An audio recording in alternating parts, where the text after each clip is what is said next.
Hello there, Big Benedict here. We're playing Dark Souls 3 on New Game Plus 7 difficulty. This is my guide and walkthrough. We are on the 16th part, the Deacons of the Deep boss fight. At the end of the last video, I said that the fight is hard yet easy, and during the 2.5 to 3 hours that I was doing this fight without success, it was hard, but it mostly depends on the positioning of the mob, because it is it's a crowd fight, and it's considerably easier with an opponent or with an NPC or a human player. Look at this! Just the game is like perfectly made so that you take no damage right there. And I'm just going to be using the Lothric Knight Sword here at plus 10. Now, the biggest problem I had about this fight is that there are two healers that spawn about halfway through the fight, or however, at whatever point it comes. It was something that I didn't address in the last time I did the guide, because there was no need to address it. It's just you can kill these things so fast that you don't even really need to make sure that the healers don't heal them. But unlike all the other mob members, the ones in the blue robes don't respawn.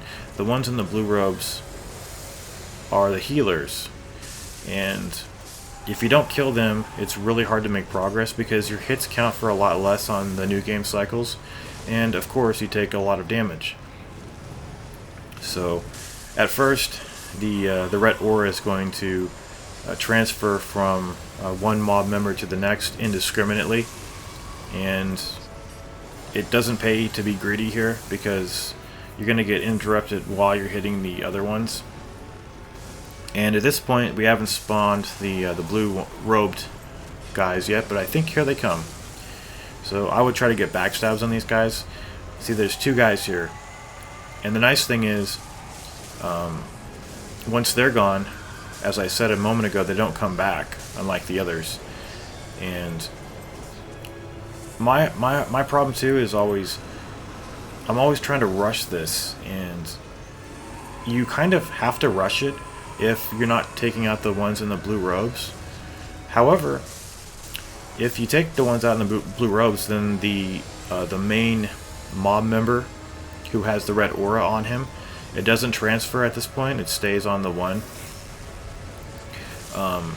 He can't get his life back, so you have to prioritize those blue robed guys, and if you do that, you can take your time here and take out all the ones using the curse wands, because they're going to collect their resources here in a group effort to have curse go out to the entire room and choke you to death.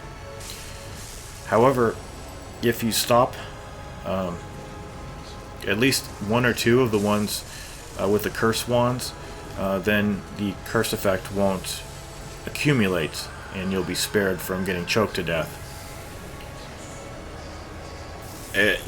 I've done this with a human player, and we just slaughtered it.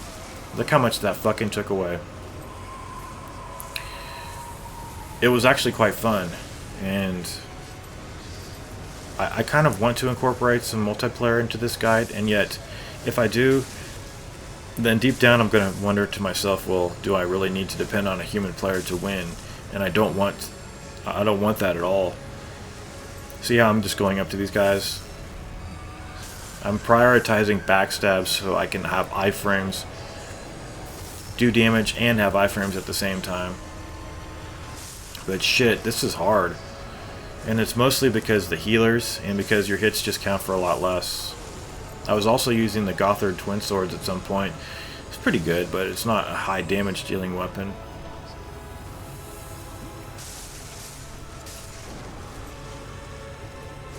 Okay.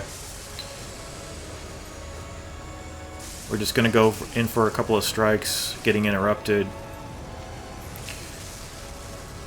Yeah, just take your time, because there really is nothing more frustrating than the healers healing the mob member.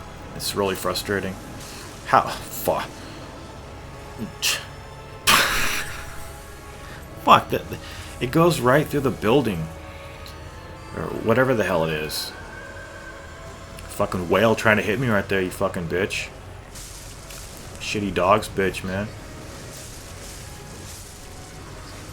Ooh, bitch almost hit me. I don't mean to swear so much, but that guy almost hit me. You don't hit Big Benedict, motherfucker.